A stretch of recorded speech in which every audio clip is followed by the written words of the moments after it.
आदरणीय नेता आदरणीय श्याम काबरा जी,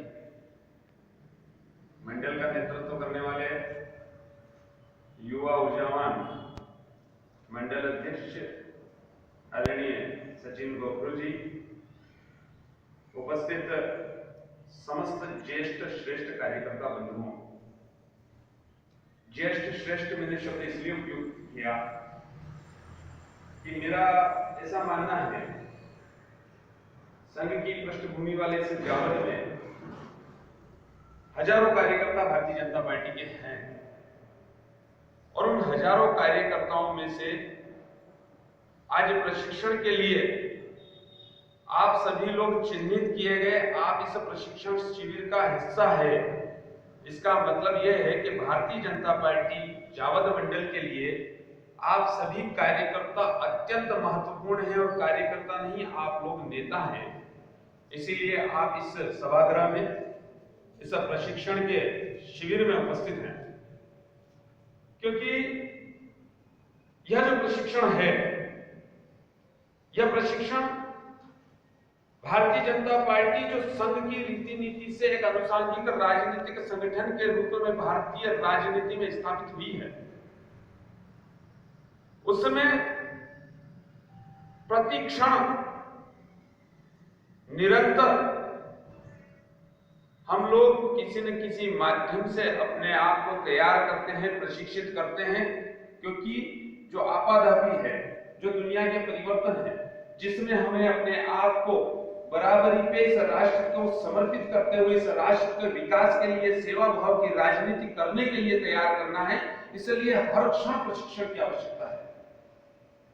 आज के इस प्रशिक्षण शिविर में मुझे हमारे नेतृत्व द्वारा, प्रदेश के द्वारा व्यक्तित्व विकास विषय के लिए प्रशिक्षित किया गया और इस विषय को लेकर आपके मध्य भेजा गया। मैं उस विषय को आपके बीच रखना चाह रहा हूं। हम जब व्यक्तित्व विकास की बात करते हैं तो निश्चित तौर पर मन में कई प्रश्न खड़े होते हैं। एक मान बिंदु बनता है, एक विचार बनता है कि हमारे व्यक्तित्व में विकास कैसे किया जाए। हम व्यक्तित्व विकास शब्द को अगर समझें तो व्यक्ति के अस्तित्व का समग्र विकास और उसकी सतत चलने वाली प्रक्रिया व्यक्तित्व विकास है। मैं अपने विषय को शुरू करूं और जिन बिंदुओं को लेकर आपके बीच अपनी बात रखना चाहता हूं, मेरा आप सभी से आग्रह है कि मुझे अपने परिवार का, अपने बीच का, अपना मित्र समझकर मुझसे जुड़ने का प्रयास करें, इस विषय से जुड़ने का प्रयास करें और इस प्रयास के माध्यम से हम आपस में मिलकर उन बिंदुओं पर बात करेंगे जो हमारे समग्र व्यक्तित्व के विकास के लिए अत्यंत आवश्यक है। मैं अपने सत्र के दौरान अपनी बात रखूंगा और बीच में 10 मिनट का जो आप लोगों से आपसी संवाद हो, मेरा उसके लिए भी आपसे आग्रह है कि हमारे बीच में आपसी संवाद के माध्यम से ऐसे प्रश्न, ऐसे तरीके निकल के आना चाहिए जो हम सबके व्यक्तित्व विकास के लिए आवश्यक है। क्योंकि यह प्रशिक्षण शिविर केवल आपके प्रशिक्षण का नहीं है। मुझे लगता है कि मुझे तो प्रदेश ने इस विषय को लेकर प्रशिक्षित करके आप लोगों के बीच भेजा, पर मैं यहां से आप लोगों के बीच में से बहुत कुछ सीख के जाने की इच्छा रखता हूं, क्योंकि आप सभी लोग वरिष्ठ, ज्येष्ठ, श्रेष्ठ और लंबे समय से भारतीय जनता पार्टी का कार्य करने वाले कार्यकर्ता, नेतागण हैं। जब हम व्यक्तित्व की बात करते हैं तो व्यक्तित्व का जो शुरुआती दिखता है हमें, वह दिखता है उसके वेशभूषा से, उनके चलने के तरीके से, उनके उठने बैठने के तरीके से। एक व्यक्ति जब अपने सामने खड़ा होता है, उसकी वेशभूषा से, उसके रहन सहन से, उसके आचार विचार से, उसको देखने से जब हमें प्रभावशाली लगता है तो निश्चित रूप से हम उससे आकर्षित होते हैं। और जब हम जनता के बीच में एक नेता के रूप में काम करने जाते हैं तो आप मान के चलिए वह आपको हर बिंदुओं पर नोट करते हैं। आपका रहन सहन, आपके चलने का ढंग, आपके बात करने का ढंग, आपको किसी विषय को लेकर प्रस्तुति करने का ढंग, ये सारी बातें नोट होती हैं। तो व्यक्तित्व विकास का अगर बाह्य बिंदु हम देखें जो हमें सीधे दिखता है आदमी की बात करने के पूर्व, तो वह होता है उसका अनुशासित बैठने का तरीका, उसका रहन सहन। बहुत आवश्यक नहीं है कि बहुत महंगे कपड़े पहने जाए, बहुत अच्छे कपड़े हो, नहीं।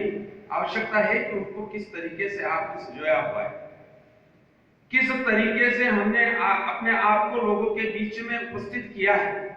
आप देखते होंगे बहुत से लोगों के बीच में कि हम भी बात करते हैं कि यार ये किस तरह से दिख रहा है, और किसी किसी का जब आकर्षण होता है कि ये व्यक्ति बहुत अच्छा दिखता है। तो ये जो चीज है व्यक्तित्व में, आपके सबसे पहला बिंदु अगर कोई है तो वह है आपका रहन सहन, आपका बोलने का मतलब, आपके चलने का, बैठने का, उठने का तरीका।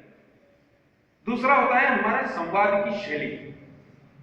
हम जब किसी से बात करते हैं तो हमारी भाषा, हमारी बात की प्रस्तुति, हम किस तरीके से उससे बात कर रहे हैं, सामने वाला हमारी बात को कितना सुन रहा है, सामने वाले के मन में हमारी बात किस बिंदुओं तक जा रही है, हम जब अपना विषय रख रहे हैं तो कितना समझ पा रहा है, हमारी भाषा शैली कैसी है। आप विचार करिए कि यहां हम सब बात करें और मैं कोई बात रखूं और वो आप तक नहीं पहुंच पाए और समझ में नहीं आए, तो कहीं ना कहीं आपको भी लगेगा कि क्या बोल के।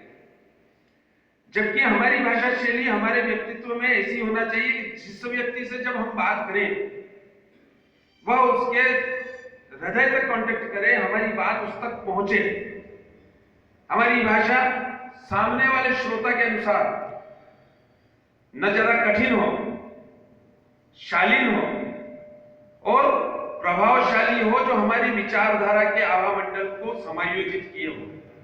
अब हमारी विचारधारा का आवामंडल क्या? भारतीय जनता पार्टी, जैसा कि मेरे पूर्व में माननीय मंत्री जी का विषय था, हम एक अनुसांगिक संगठन है। और अनुसांगिक संगठन किसके? राष्ट्रीय स्वयंसेवक संघ के हम अनुसांगिक संगठन है। तो हमारी विचारधारा में सारे विचार बिंदु जब केंद्रित होते हैं, हमारी विचारधारा के मान बिंदुओं पर अगर कोई विचार छाया रहता है, हमारे मन मस्तिष्क में काम करने के लिए कोई आदर्श प्रेरणा है, तो वह है हमारा संघ विचार। हमारी सारी राजनीतिक परिदृश्य संघ विचार के आसपास। हमारे महापुरुष पंडित श्यामा प्रसाद मुखर्जी, पंडित दीनदयाल उपाध्याय जी, अरे श्यामा प्रसाद मुखर्जी, इन दोनों के आसपास घूमती है, उनके विचारों के आसपास घूमती है। हमारी प्रेरणा बिंदुओं में अटल जी के कार्य होते हैं। हमारी प्रेरणा बिंदुओं में हमारे पूर्व नेताओं ने, जिन्होंने लगातार इस पार्टी को उद्भव से यहां तक पहुंचाया, विश्व की सबसे बड़ी पार्टी बनाया, उसके आसपास होता है। और हम कार्यकर्ताओं की जवाबदारी है कि हमारे व्यक्तित्व का विकास जब हम करें तो उनके मान बिंदुओं में, उनके विचार क्षेत्र में इन विचारों को जो भारतीय जनता पार्टी में संघ के स्वरूप में आए वो समाहित रहे। जब हम राजनीतिक क्षेत्र में अपनी बात को कहीं रखते हैं तो निश्चित माने उस बात के तर्क वितर्क होते हैं। हमारी बात को कई लोग अच्छा मानते हैं, कई लोग उसका समर्थन करते हैं, कई जगह उसका विरोध भी आता है। लेकिन अच्छे व्यक्तित्व विकास के लिए अत्यंत आवश्यक है कि हमें सुनने की क्षमता भी हो। जब हम बात करें अपनी बात, हम चाहते हैं कि सामने वाले तक पहुंचे, वो हमारी बात सुने, तो सामने वाले की अपेक्षा भी यही होती है कि उसकी बात भी हम तक पहुंचे और हम उसकी बात को सुनने का मादा रखें। हम अपने लिए नेगेटिविटी सुनने की क्षमताएं रखें, क्योंकि राजनीतिक क्षेत्र में काम करने के लिए हमें अगर कोई चीज सिखाएगी तो हमारे विरोधी, हमारे आलोचक, और वही हमें अपने व्यक्तित्व का असली विकास करने की प्रेरणा देंगे। हमने अपने आलोचकों को दबाने का, उनका विरोध करने का अगर काम किया तो मान के चलिए हमने अपने लिए एक अवसर खो दिया। कबीरदास जी ने कहा है, निंदक नियरे राखिए। जब आपके पास आपका आलोचक होगा, आप हृदय से मान के देखिए, हमने अपनी आलोचक की बात को अगर ध्यान से सुना, ध्यान से समझा, तो उसमें बहुत कुछ अपने काम के निकलेगी। और जब वो काम की बात हम अपने अंगीकार करेंगे, अपने आप में सुधार करेंगे, तो ये जो हमारा स्तर है लगातार बढ़ता हुआ चला जाएगा। आज आप देखें कि व्यक्तित्व के कारण एक सहज चाय बेचने वाले बहुत विभिन्न परिस्थितियों से निकले, बहुत गरीबी से। कभी कल्पना नहीं कर सकते जिस दौर में मोदी जी चाय बेचते होंगे या संघ का प्रचार कार्य करते होंगे। पिछले साल जब मंदसौर में वो एक वर्चुअल मीटिंग ले रहे थे वीडियो कॉन्फ्रेंसिंग के द्वारा सभी कार्यकर्ताओं की, तो हमारे करोड़ क्षेत्र के विधायक आदरणीय देवीलाल जी के साथ उन्होंने संघ प्रचारक के रूप में काम किया। जब उनका वीडियो कॉन्फ्रेंसिंग के दौरान एक दूसरे को देखना हुआ, तो मोदी जी ने उस कॉन्फ्रेंसिंग में, मुझे लगता है कुछ लोग यहां से रहे भी होंगे उसमें, उन्होंने कहा क्या देवीलाल कैसे हो तुम, हमने बहुत साथ काम किया है। मोदी जी हम सबके लिए आज रोल मॉडल है। क्यों? क्योंकि उन्होंने अपने व्यक्तित्व को इतना विकसित किया उसके आभा मंडल में। जब वो गुजरात के मुख्यमंत्री थे तभी हमारे मन में कल्पना होने लगी थी कि ये आदमी आने वाला प्रधानमंत्री से देश का है और यही देश को आगे ले जाएगा।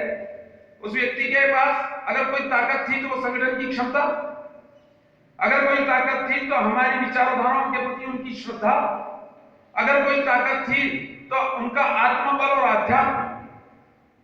और इन चारों चीजों को जब उन्होंने समाहित किया, अपनी विचारधारा के बल पे आगे बढ़े, देखिए आज हम सबका गौरव बन के उभरे हैं। हम केवल भारतीय जनता पार्टी के कार्यकर्ता नहीं, इस हिंदुस्तान का बच्चा पूरे विश्व में बड़े गौरव से कहता है कि आज हमारा अगर कोई प्रधानमंत्री जिसने नेतृत्व किया राष्ट्रीय स्तर पर नहीं अंतरराष्ट्रीय स्तर पर नाम किया तो नरेंद्र मोदी जी। और किसके बल पर? अगर उनकी कोई ताकत है तो उनका व्यक्तित्व। पंडित अटल बिहारी वाजपेयी, अंधेरा छटेगा, कमल खिलेगा, इस सपने के साथ जिन्होंने भारतीय जनता पार्टी की नींव रखकर आगे बढ़ना शुरू किया, वो पंडित अटल बिहारी वाजपेयी आज हमारे मान बिंदुओं पर स्थापित हैं। वो अमरत्व प्राप्त कर गए। हमारे कार्यकर्ताओं के मन मस्तिष्क पर उनके द्वारा किए हुए कार्य छपे हुए हैं। उसका कारण मात्र यही है कि उन्होंने अपने व्यक्तित्व को इतना समाहित किया। और जब उनकी राजनीतिक दृष्टिगत करें, कभी कभी हम सोचते हैं कि इतने सारे कार्यकर्ता हैं, उसमें से कुछ लोग आगे बढ़ जाते हैं और हम लोग रह जाते हैं। तो सामान्यतः हमारी सोच में यह बात आती है कि अमुक व्यक्ति को अमुक ने सपोर्ट कर दिया, उसका सहयोग कर दिया, इसलिए वो आगे बढ़ गया। और मेरा मानना है कि अगर इसमें थोड़ा सा दृष्टिकोण बदलकर हम देखें कि अगर कोई व्यक्ति आगे बढ़ा है और किसी ने उसका सपोर्ट किया तो उसने किन गुणों के कारण सपोर्ट किया, उसमें कोई तो बात होगी जो अपने से ज्यादा थी, उस कारण उसका सपोर्ट किया। आप मानिए मैं माननीय अध्यक्ष जी आप में से किसी व्यक्ति के प्रिय हैं, अब दोनों में से एक को चुनना। जब आदमी चुनेगा तो यह तय करेगा कि दोनों में से अच्छा कौन। जब वह तय करेगा कि दोनों में से अच्छा कौन, तो वहां में हम दोनों के व्यक्तित्व की तुलना होगी। मान के चलिए सबसे पहले अगर किसी चीज की राजनीतिक स्तर पर बढ़ने में तुलना होती है तो वो व्यक्तित्व की। और जब हमारे व्यक्तित्व की आपस में तुलना होगी तो मुझ में अगर मैं पीछे रहा तो मुझ में कुछ कमी रही होगी, आर्थिक में कुछ अच्छा रहा होगा, इसलिए आगे बढ़ने के बाद हमारी सोच क्या बनती है, हमें नेगेटिविटी कहां से आती है, हमारी विचारधारा विकृत कैसे होती है। अच्छा इनका सपोर्ट करती मेरे को छोड़, मैं इतने सालों का कार्यकर्ता, ये भाव हर कार्यकर्ता के मन में जब आता है तो आप अपने व्यक्तित्व के प्रति सजग होकर अगर चेक करेंगे, अपने आप को आत्मचिंतन करेंगे, तो निश्चित माने कोई ऐसी छोटी सी कमी हमें दिखेगी कि जिसके कारण ऐसी व्यवस्था होती है। बहुत सी बार जब हम अपनी वक्तव्य शैली में बात करते हैं तो बहुत वर्षों पुराना कार्यकर्ता उतना प्रभाव नहीं छोड़ पाता और एक सहज नया कार्यकर्ता अपनी बात रखने की शैली उसकी अच्छी होती है, वो प्रभाव छोड़ देता है। मेरा यह मानना है कि अगर आप में व्यक्तित्व को विकसित करना है तो एक महत्वपूर्ण गुण की आवश्यकता है, वो है अपनी बात को सहज तरीके से, सरल तरीके से और बहुत बड़ी चीज के प्रभावी तरीके से लोगों के बीच रखना। यह हमारे व्यक्तित्व का ऐसा अभूतपूर्व बिंदु है जिसकी कमी के कारण हमें सर्वगुण होने के बावजूद भी राजनीतिक क्षेत्र में हमारा व्यक्तित्व उस ऊंचाई को प्राप्त नहीं कर पाता जितनी हम मेहनत करते हैं। हमारी मालूम में कहावत है, बोले जड़ का बुरा बन जाए और नहीं बोल पाए उसकी जुआर पड़ी। मतलब व्यक्ति अगर उसकी प्रस्तुति बहुत अच्छी है, व्यक्ति उसकी संवाद शैली बहुत अच्छी है, व्यक्ति जो अपनी बात को बहुत अच्छे तरीके से लोगों के बीच में रख सकता है, लोगों को अपनी बात के माध्यम से प्रभावित कर सकता है, यह उसके व्यक्तित्व को निखारने में रॉकेट का काम करती है। तो आज के इस प्रशिक्षण शिविर में इस बिंदु को मुख्य रूप से आप नोट करिए कि हमारी संवाद शैली, हमारी वक्तव्य शैली और मंच के माध्यम से हमारे बोलने की शैली हमारे व्यक्तित्व का महत्वपूर्ण अंग है। कभी कभी लोग कहते हैं कि यार तो भाग्यशाली है, उसके भाग्य ने काम कर दिया, वो आगे बढ़ गया। पर आप नोट करिए, जो आगे बढ़ा उस व्यक्ति में कुछ तो अपने से एक्स्ट्रा है। हमारी सोच की सकारात्मकता। अब सकारात्मक सोच के लिए विशेषकर अपने कार्यकर्ताओं के बीच में यह बात मैं बहुत महत्वपूर्ण तरीके से कहना चाहता हूं। बहुत सी बार जब हमारी सरकारें बड़े काम करती है, छोटे काम करती है, कई काम करती है और कई काम करना चाहती है पर कर नहीं पाती है, ऐसी स्थिति में हम लोगों के प्रभाव में आते हैं और उन लोगों के प्रभाव में आते हैं जो हमारी राजनीतिक विचारधारा के विरोधी हैं, जो हमारे कॉम्पिटिटर हैं, जिन्हें राजनीतिक अस्तित्व में हमको हराकर आगे बढ़ाना है। हम ऐसे लोगों के प्रभाव में आ जाते हैं और फिर क्या करते हैं, हमारी सरकारों ने 100 काम किए भूल जाते हैं और एक काम नहीं किया वो याद करते हैं। फिर क्या करते हैं, हम लोगों की भाषा बोलने लगते हैं। मानिए कि ये काम हमने 4 बार कहा, आपने किया ही नहीं। आप सोचिए, जिस सक्रियता से हमने नहीं किए काम का मुद्दा उठाया, ईमानदारी से, क्या हमने जो सैकड़ों काम हमारे क्षेत्र में हुए उसी सक्रियता से उसका प्रचार किया क्या? ईमानदारी से जब आप अपने आप का आकलन करेंगे तो हमारी इस सोच की नकारात्मकता हमारे सामने आएगी कि हम नेगेटिव हो जाते हैं। मानिए देखिए, कल का एक उदाहरण है, मेरे कुकड़ेश्वर के पास एक कालिया पोखर डैम बनना था। माननीय पटवारी जी ने, माननीय शिवराज जी ने 3 जुलाई या जून 2006 में उसका उद्घाटन किया। तात्कालिक समय में केंद्र में कांग्रेस की सरकार थी, वन विभाग की अनुमति नहीं थी। उस अनुमति को प्राप्त करने के लिए हमारी सरकार, जो मध्य प्रदेश में शिवराज सिंह चौहान जी की सरकार थी, लगातार काम करती रही। आप आश्चर्य करेंगे कि केंद्र की कांग्रेस सरकार ने 7 साल बाद लगभग 2012-13 में जाकर उस अनापत्ति को हटाया। जब हटाई तो वह 183 करोड़ की योजना की लागत लगभग 400 करोड़ से ज्यादा हो गई। अब बजट का प्रावधान नहीं, काम भी लटक गया। उस बजट के प्रावधान की व्यवस्था करी, चुनाव निकला, चुनाव के बाद उसकी व्यवस्था में 2 साल 2.5 साल लगे। 2016 के बाद वापस सक्रियता में आए। माननीय चावड़ा जी उस वक्त विधायक थे हमारे यहाँ, उन्होंने उस विषय की सक्रियता को बनाए रखा और उन्होंने रखा। अब तब तक देखिए कि वो जो एनओसी ली थी, जो 2013 उसकी समय सीमा समाप्त, फिर से एनओसी। ऐसे प्रक्रिया में वो कार्य आज तक नहीं हुआ, लंबित है। अभी उस प्रक्रिया में आ गया और लगभग 4-6 महीने में उस काम को हो जाना है। पर इस दरमियान जो 7-8 साल निकले, 9 साल निकले, 10 साल निकले, तो एक वर्ग विशेष, जिसको एक क्षेत्र विशेष के हमारे कार्यकर्ता जिससे जो उससे लाभान्वित होना थे, उनके मन में एक नेगेटिविटी आ गई। उनके सैकड़ों काम थे, उनको मकान दे दिए, 1 रुपए किलो का अनाज दे दिया, 24 घंटे बिजली दी, सब भूल गए। जब जाओ कालिया पोखर क्या, कौन गिरा?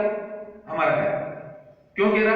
क्योंकि वो जो पड़ोसी है, जिसकी विचारधारा हमसे नहीं मिलती, जो राजनीतिक रूप से हमारा प्रतिद्वंदी है, वो उसके पास बैठ के वही बात करता है।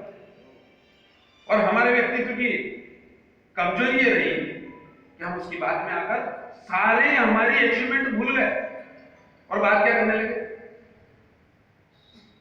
हमारे व्यक्तित्व में हमारी सकारात्मक सोच हमारी प्रगति की नींव है। हम अगर अपने पार्टी में कोई कमी है तो आप दिल पे हाथ रख के कहिए कि चौराहे पे बात करने के बजाय घर में कितनी बात करते हैं। हम संगठन के वाजिब लोगों तक बात पहुंचाएं। ये नहीं कहता कमी नहीं निकालना चाहिए, कमी निकालने के लिए संगठन है और उसकी हमारी एक व्यवस्था है, हमारी एक मर्यादा है। हम उस विरोध को करते करते चौराहे पे जाते हैं और मौका देते हैं उन विरोधियों को जिनसे आप ही जैसे कार्यकर्ताओं ने सैकड़ों वर्षों से सैकड़ों मौकों पर संघर्ष किया। कई वर्षों से आप उनके विरोध में काम कर रहे हैं। सैकड़ों मौकों पर हमने उनको हराया और उनके प्रभाव बिंदु पर जब हम अपनी नेगेटिविटी बता देते हैं, हमारी नेता की नेगेटिविटी बता देते हैं, हमारे नेतृत्वकर्ता की नेगेटिविटी बता देते हैं, तो आप मान के चलिए उनको अवसर मिला के नहीं। और जब हम बात करते हैं नेगेटिव और वो बात जब नेतृत्वकर्ता के पास पहुंचती है तो उसका मन भी तो आहत होता है ना कि इस कार्यकर्ता के लिए लगातार मैं काम करता हूं, इसके 90 काम मैंने किए होंगे, 10 नहीं हुए। उन 90 की प्रशंसा करना तो छूट गई और इस 10 की बुराई इतने लोगों के सामने करी, इसके कारण पार्टी का नुकसान हुआ, उस नेतृत्व का नुकसान हुआ। जवाबदार हम है ना। तो हमारे व्यक्तित्व की विशेषता होना चाहिए कि हम सकारात्मक सोच के साथ बढ़े और राजनीति, व्यवसाय, खेल सब कुछ जुड़े हुए हैं। ये बिल्कुल एक दूसरे से जुड़े हुए हैं। यहां पे किसान वर्ग के लोग बैठे हैं। हर बार समान रूप से फसल होती है क्या? कभी कम होती है, कभी ज्यादा होती है, कभी अफलन हो जाता है, कभी वो बीज उगता नहीं है। हमने जितने बीज बोए वो उगते हैं क्या? नहीं उगते, कुछ रह जाते। राजनीति भी ऐसी ही है। हमने जितने काम करे, जितने काम का प्रयास किया, वो सारे नहीं होते, कुछ बाकी रहेंगे, तभी तो हम आगे काम करेंगे। सारे एक साथ करके तो बचेगा क्या? पर जब हमारे काम होते हैं हम उसको स्वीकार नहीं करते और जो नहीं हो पाते उसके लिए हम बहुत उद्वेलित हो जाते हैं, हमारी भावनाएं आहत हो जाती है और हम भावनात्मक रूप से सोचते हैं। तो हमारे व्यक्तित्व में सकारात्मक सोच और हमारी भावनाओं पर नियंत्रण अत्यंत आवश्यक है। भावनाओं का नियंत्रण के साथ आप कल्पना कीजिए यहां पे सभी लोग नेता हैं और आप जिस क्षेत्र से आते हैं निश्चित रूप से आपकी बराबरी का और भी भाजपा का नेता होगा। कल्पना कीजिए कि एक ही काम के लिए एक ने पक्ष में बात करी और मतांतर के कारण एक ने विपक्ष में बात करी। किसी एक का काम तो हुआ, चाहे नहीं कराने वाले का हुआ या कराने वाले का, तो वो भी तो अपना भाई था, वो भी अपनी विचारधारा का है। और नेता के लिए जो ऊपर काम करने वाला है, जिससे हम अपेक्षा कर रहे हैं, दोनों बराबर है। अब वो काम तो किसी एक का कर पाएगा, तो एक को मन मारना चाहिए ना, पर हम नहीं मार पाते। तो हमारे व्यक्तित्व में ये चिन्हित करिए कि हमारी भावनाओं पर नियंत्रण होना चाहिए। राजनीति एक खेलवानी है। खेल में खिलाड़ी कभी जीतता है, कभी हारता है। राजनीति अगर व्यापार मान के सोचे तो कोई ग्राहक हमारे से माल ले लेता है, कोई नहीं लेता है, तो क्या हम उससे व्यवहार करते हैं? नहीं करते।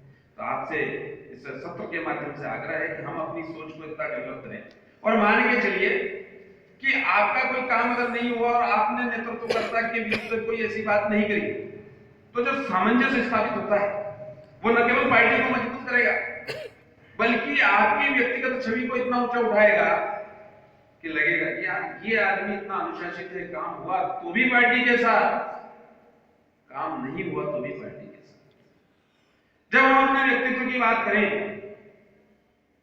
तो अपने में उन गुणों को समाहित करिए ना जो हम अपने नेता से अपेक्षा करते हैं। जब हम हमारे विधायक जी के पास जाते हैं, हमारे मंत्री के पास जाते हैं, हमारे मुख्यमंत्री के पास जाते हैं, हमारे प्रधानमंत्री के पास जाते हैं और जब मिलते हैं सहज रूप से हमारी क्या अपेक्षा होती है? हमें वो पहचान ले, हमसे ठीक से बात करे, जब हम कोई बात काम उसे कहें तो उसको गंभीरता से सुने, वो हमें बहुत अच्छा प्रत्युत्तर दे, सहज रूप से हमको अच्छा लगे ऐसा व्यवहार हमसे करे। ये हमारी अपेक्षा होती है, सहज भाव है। अब आप इसको बिंदु को मान के चलिए कि हमारा मान बिंदु है, और हमारा व्यक्तित्व क्या है? हम पे से भी तो नीचे कार्यकर्ता है। अगर आप पोलिंग के प्रमुख हैं तो हमारा पेश प्रमुख हमारा कार्यकर्ता है। अगर आप पालक संयोजक है किसी ग्राम केंद्र के तो हमारे पोलिंग के कार्यकर्ता और अन्य कार्यकर्ता हमारी टीम है। अगर आप मंडल अध्यक्ष हैं तो हमारे नीचे के सारे कार्यकर्ता, ये कड़ी ऊपर तक जाएगी। तो जैसा हम व्यवहार हम अपने अग्रजों से अपेक्षा करते हैं, सहज रूप से कोई मानबिंदु नहीं है, वैसा ही व्यवहार हम नीचे करते हैं क्या? अगर करते हैं तो आपकी नेतृत्व क्षमता मजबूत है, आपका व्यक्तित्व उजला है और आप लोगों के प्रिय हैं। और अगर नहीं करते हैं तो यह सत्र इसीलिए कि ये सुधार कर लिया जाए। हम उन बिंदुओं को अपने व्यक्तित्व का हिस्सा अगर बनाएंगे तो मान के चलिए यहां का कार्यकर्ता इतना सक्षम है, इतना मजबूत है भारतीय जनता पार्टी का कार्यकर्ता, संघ का अनुशासन उसकी आत्मा में बसा है, राष्ट्र के प्रति समर्पण हमारी विचारधारा का हिस्सा है, हमारे यहाँ के जो मूल मंत्र है, हमारे देश की परंपराएं, हमारे रीति रिवाज, यह सब हमारी आत्मीय हिस्सा है। और आप मान के चलिए कि हमने अपने व्यवहारिक सुधार के साथ इन सबको आत्मसात किया तो राजनीतिक रूप से एक संपूर्ण व्यक्तित्व को बनने में हमें कोई नहीं रोक सकता। अभी इस विषय की तैयारी के दौरान कुछ विषय जब मैंने समझा तो चंद्रगुप्त का एक विषय है। चंद्रगुप्त जो आचार्य चाणक्य के शिष्य, वो एक सहज छोटे से परिवार में, और कभी कल्पना नहीं कि मैं इस देश का भारतवर्ष का सम्राट बन जाऊंगा।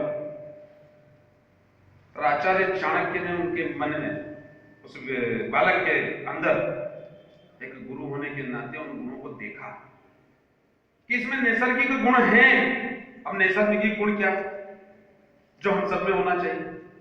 आत्मविश्वास कि हाँ हम जो कर रहे हैं ठीक कर रहे हैं, अनुशासन हमारे जीवन का अंग है, हम अपनी विचारधारा को समर्पित हैं, हम हमारी विचारधारा से नहीं डिगेंगे, ये हमारे अंदर से होना चाहिए। और जब यह विषय अंदर से उनको लगा कि चंद्रगुप्त में है तो उन्होंने चंद्रगुप्त को साथ लिया, अपनी शिक्षा दक्षता के माध्यम से उन्हें तैयार किया। जो आज विषय है उनके व्यक्तित्व का विकास आचार्य चाणक्य ने अपने गुरुत्व के माध्यम से किया, बहुत मेहनत करी। तो चंद्रगुप्त ने एक बार सहज पूछा, आचार्य श्री, यदि मेरी किस्मत में सम्राट बनना है तो मैं वैसे ही बन जाऊंगा, इतना क्यों मेहनत करा रहे? और अगर मेरी किस्मत में सम्राट बनना नहीं है तो मैं ये क्यों कर रहा हूं? आचार्य चाणक्य ने बहुत अच्छा उत्तर दिया उसे कि ऐसा भी तो हो सकता है कि तेरी किस्मत में सम्राट बनना इसी मेहनत के बल पे लिखा है, तो मेहनत तो अवश्य करना ही पड़ेगी। हर कार्यकर्ता हर वक्त मौका मिल जाए आवश्यक नहीं है। आवश्यक है कि वह सतत रूप से पार्टी के विचार के, सामाजिक रूप से, राजनीतिक रूप से अपने आप को सक्रिय रखे, और उसी की यही सक्रियता उसे कोई ना कोई अवसर देगी, ये निश्चित है। मैं एक उदाहरण देना चाहता हूं जो अपनी राजनीतिक विचारधारा से अलग है। पीवी नरसिंह राव का नाम तो सबने सुना। सन 92 से 98 के बीच में इस राष्ट्र के प्रधानमंत्री रहे। आपको बड़ा आश्चर्य होगा अवसर कैसे मिलता है। राजनीतिक रूप से अपने आप को कोना पाकर वो हैदराबाद चले गए। लगभग राजनीतिक रूप से उनकी विरक्ति शुरू हो गई, पर पूर्व में उनके कार्य, नियोजित कार्य, उनकी सक्रियता, उनका समर्पण, उनका आदर्श भाव, और राजनीतिक रूप से तो हम विरोधी हैं, पर कांग्रेस के अनुसार उनके अंदर जो ईमानदारी का भाव था, सोनिया गांधी जी का विरोध हो गया, ये प्रधानमंत्री नहीं। जो पार्टी में विरोध किया तो नया। आप आश्चर्य करेंगे, नरसिंह राव जी जो सक्रिय रहे, उन्होंने अपने जीवन में आदर्श छोड़े थे, राजनीतिक विरक्ति के बाद भी लाकर उनको राष्ट्र का प्रधानमंत्री बनाया गया। यह विषय इसलिए आपके बीच में है कि आपके कार्य की जो पूंजी है, हो सकता है वो एफडी हो जाए, पर एफडी पकती है तो मिलती कि नहीं मिलती? मिलती कि नहीं मिलती? तो ये हमारे जीवन का हिस्सा होना चाहिए। ऐसा नहीं कि हम अपने किसी एक असफलता के कारण काम करना छोड़ दें। आप बताओ, एक बार सोयाबीन खराब हो गई, अगले साल हो गई कि नहीं? हो गई कि नहीं? एक साल कम हुई, एक साल ज्यादा हुई, जो भी फसल, फिर भी हम लगातार लगे रहते। तो राजनीति में क्यों नहीं लगते भैया? हम लोग निराश क्यों हो जाते हैं? व्यक्तित्व विकास का महत्वपूर्ण बिंदु है आशावान रहना, उत्साह बना रहना, और मैं अच्छा कर रहा हूं, मुझे अवसर मिलेगा, इस बात का मन में विश्वास होना, यही हमारा व्यक्तित्व का गुण है। ठीक है, 50 कार्यकर्ता है, उसमें से 3 को अवसर मिल रहा, 47 को नहीं मिलेगा, और 47 को निराश होने की जरूरत नहीं है। उन 47 के लिए भी वो अवसर खड़े हैं, हो सकता है इस बार नहीं, अगली बार। हमारे सतत कार्य हमारी पूंजी है। हम दुकान रोज खोलते हैं, मैं भी व्यापारी, वैसा दुकान रोज खोलता हूं। अभी शादी के सीजन में मेरे पास मिली मटेरियल का काम है, उसी बार ग्राहक नहीं आ रहे। अब नहीं आ रहे तो क्या दूसरे दिन बंद कर दूं? नहीं होता, कोई नहीं करता। हम इंतजार क्या अगले दिन हमारे मन में उम्मीद है कल आएगा। क्या सोचते हैं? ये शादी निपटी, अच्छा सीजन चल जाएगा। मैं व्यापारी नहीं सोचता। किसान क्या सोचता है? ये फसल बिगड़ेगी, कोई बात नहीं, अगली बार होगी, अगली बार अच्छी होगी। खिलाड़ी जब हार जाता है तो क्या सोचता है कि इस बार थोड़ी कमी रह गई, यार अगली बार ताकत लगा दें, अगली बार जीतेंगे। जब जीवन के हर बिंदुओं पर ये सोचते हैं तो राजनीति में क्यों नहीं सोच पाते? ये हमारे व्यक्तित्व का हिस्सा क्यों नहीं है? बस इसी विषय को लेकर आपको आत्मसात करने आया था, इसी बिंदुओं को लेकर मैं आपसे जुड़ने आया। आप कल्पना कीजिए, मैं कई बार क्षेत्र में घूमता हूं, हमारे यहाँ क्या होता है, कार्यकर्ता एक समस्या है किसी को लेकर, एक कार्यकर्ता ने फोन लगाया, हमारा जो भी नेता है, वैसा भी है, एक वही समस्या है, दूसरा वैसा भी है, 2 3 4 5 वही समस्या, लगातार उस समस्या को लेकर 1 घंटे में मान लीजिए 7-8 फोन आ गए। अब आप उसकी जगह रहकर सोचिए, जो इस फोन को अटेंड कर रहा है उसके मन में आएगा भाई साहब मेरे पास आ गई बात, अब काम तो होता ही होगा। पर हमारा क्या होता है, हमने तो एक फोन लगाया और सामने वाले ने अगर रिस्पॉन्स ठीक नहीं दिया तो यार ठीक है यार, अपने को रिस्पॉन्स नहीं मिल रहा, क्या करो? छोड़ो, सचिन जी बुला रहे, कहीं करो ना, पार्टी ने कहीं क्यों? मेरा ये कहना है कि पार्टी देती नहीं साहब, पार्टी के कारण हमको मिलता है। ईमानदारी से सोचिए, हमको मान सम्मान कितना मिलता है। यह गले में कमल का फूल और हमारी जो छवि है क्षेत्र में, जब हम मोहल्ले में निकलते, गांव में निकलते, 50 नमस्कार होते हैं। ईमानदारी से मानिए, हमारे व्यक्तित्व के कारण भी है और कुछ हिस्सा उसमें पार्टी का भी। पार्टी ने तो दिया, अधिकारी हमारी सुनता है, अधिकारी हमसे डरता है, क्यों? हम इस पार्टी के हिस्सा है। आज अगर एक अधिकारी को हम फोन करते हैं और हमारे फोन पे काम करता है, वो इसलिए नहीं करता है कि हम व्यक्ति ने फोन किया है, वो इसलिए करता है कि हम व्यक्ति भारतीय जनता पार्टी का कार्यकर्ता है, जो लोगों के काम करता है, समाज सेवा का काम करता है, लोगों के हित में काम करता है। और जब ये बात आपको काउंट नहीं होती कि पार्टी ने हमें क्या दिया, इस सम्मान, हम राजनीति, हम संघी लोग हैं, राजनीति कोई पैसा कमाने के लिए, अपने काम निकालने के लिए, कोई ट्रांसपोर्ट उद्योग चलाने के लिए नहीं कर रहे। हम राजनीति कर रहे हैं इस क्षेत्र के विकास के लिए, भारत मां के समग्र विकास के लिए, भारत मां की सुरक्षा के लिए। हम राजनीति कर रहे हैं गरीबों की सेवा के लिए, हम राजनीति कर रहे हैं अपने मान और सम्मान के लिए, भारत मां के मान और सम्मान के लिए। और यही तो हमारा पूरा लक्ष्य है। आप बताएं क्या नहीं मिलता पार्टी से? मैं बहुत स्पष्ट रूप से कह रहा हूं कि पार्टी के कारण अप्रत्यक्ष रूप से किसी को व्यावसायिक प्रगति मिलती है, किसी को सम्मान की प्रगति मिलती है। मैं अपने व्यवसाय की बात कर रहा हूं, मैं सीमेंट का छोटा सा व्यापारी हूं, और पार्टी के कारण पहचान मिली तो मेरा सीमेंट का व्यापार भी ठीक चल जाता है। ऐसा नहीं कि हमको कोई सरकारी सब लोगों से संपर्क होता, आपसे हो गया उस संपर्क के कारण चल जाता है। तो ये रियल क्वालिटी को हमको मानना तो पड़ेगा। और अगर हमें नुगरई हो तो मैं तो कहूंगी ये तो मनीष कर दियो। फिर मन में भाव क्या है? पार्टी ने दियो गई, पार्टी ने दिया क्या? ये भाव अगर मन में आ रहा है तो हमने अपने आप से जगह कर लिया, हमने अपनी विचारधाराओं से जगह कर लिया, हमारे व्यक्तित्व में अपरिपक्वता आ गई। और इस परिपक्वता के लिए ही हमें काम करना है, यही हमारे व्यक्तित्व का विकास है। तो इन बिंदुओं के माध्यम से हमारे मन में सकारात्मक सोच, भावनात्मक नियंत्रण, हमारी विचारधारा का उत्कृष्ट होना, लगातार प्रयास करना, ये सारी चीजें हमारे व्यक्तित्व के अंदर समाहित होना चाहिए। मैंने अपनी बात आपके बीच रखी और इस सत्र में कुछ प्रश्न आप लोगों से करना है। उन प्रश्नों के माध्यम से अगर किसी को लगता है कि इस विषय में कोई प्रश्न करें तो मैं आपसे संवाद करना चाहूंगा। छोटा भाई समझ के मुझसे जुड़ने का प्रयास करें, मैं भी कोशिश करूंगा कि अपनी योग्यता अनुसार जवाब दूं। आप में से अगर किसी का कोई प्रश्न, सत्र में मेरे पास 6 मिनट बचे हैं। मानिए देख लीजिए, मुझे बहुत व्यवहारिक रूप से और जो अनुशासित रूप से निर्देशित किया है कि 12:30 में मैं अपनी बात समाप्त कर लूं। 1-2 मिनट अगर आप लोगों के प्रश्न होंगे तो मैं अनुमति के साथ आपसे ज्यादा ले लूंगा।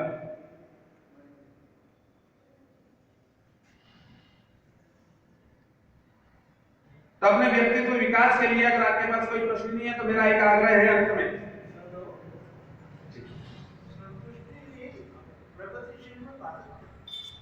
संतुष्टि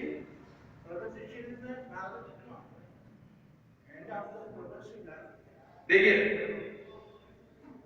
मेरी बात का अगर कोई बुरा नहीं माना तो मैं जवाब देना चाहूंगा। संतोष शब्द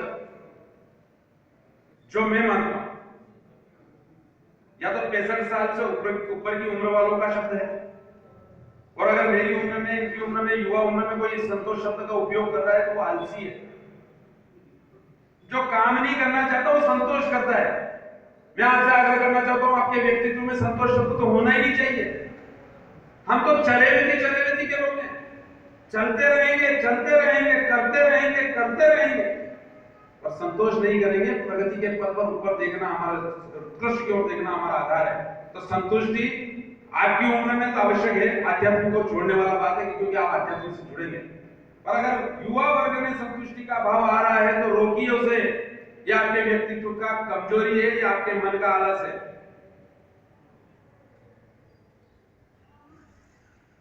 तो अगर कोई प्रश्न नहीं हो तो सत्र के अंत में मैं आप सभी से बहुत विनम्रता से एक निवेदन करना चाहता हूं। अपने अपने क्षेत्र के सफल लोगों का